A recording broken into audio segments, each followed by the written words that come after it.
Thanks to my brother Joe Prater. He lent me money and I made 2 withdrawals from the ATM, and I promised him that I would spend 1 hour working on my finances because I was investing a little bit too much time and energy into my fitness, trying to eat right, and learning Khmer, and finishing up my dissertation and my PhD. So I did the math. For the wedding on the beach, 638 Australian dollars is roughly 444 US dollars. And then 100,000 Indonesian rupees, you can convert it to Australian dollars or US dollars. But what makes it the easiest for everyone in the world is to reference every currency from Australian dollars to Indonesian rupees to Thai baht to Cambodian riel.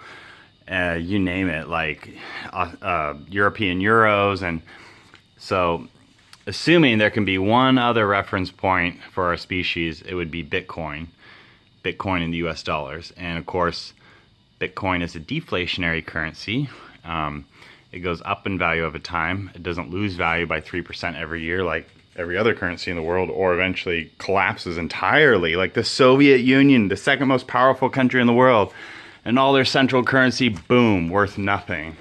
And then same with Zimbabwe, and about 1/3 of all the countries in the world, fiat currencies are basically become worth nothing. The cool thing about Bitcoin is that can't happen to Bitcoin, ever. And the US dollar is a world reserve currency, so basically it really can't happen with the US dollar either, for radically different reasons. But so I'm totally supportive of Bitcoin as a key strategy to help people in poverty, and especially extreme poverty, get out of extreme poverty. And also so there can be at least one more currency in the world other than the US dollar as a relative reference point. Bitcoin solves so many different problems on so many different levels for our species. And I know right now it's volatile and all that, but thank you, Joe, for lending me the central backed fiat currency to where I can convert it in my head to Australian dollars and US dollars and Bitcoin and all that, and I can help pay Wyon. And you know, the thing is too, is you have to think about, like, with a fiat currency, it's military backed. So military is made up of mostly men in every country in the world. So a cryptocurrency, a deflationary currency, helps women more than it helps men. So it's just kind of an awkward fact. Fiat currency backed by the military, the government. It's you know, it's men doing men stuff. Cryptocurrency, deflationary currency.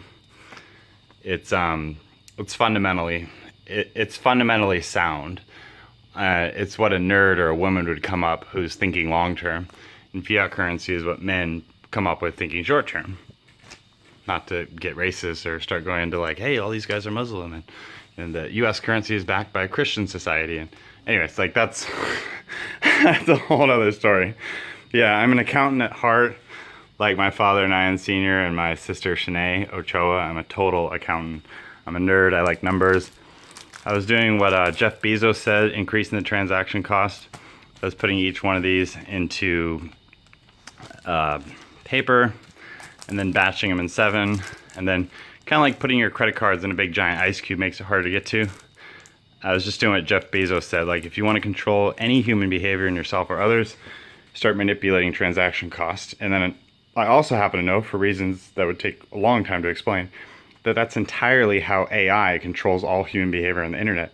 It doesn't directly stop anything. It just eventually increases or decreases transaction costs to manipulate masses, which is a whole other story.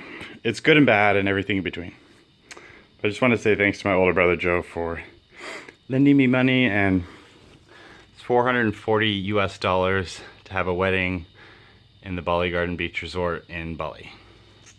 And I'm supporting the gluten-free, preservative-free, plant-based food. Trying to be like my brother.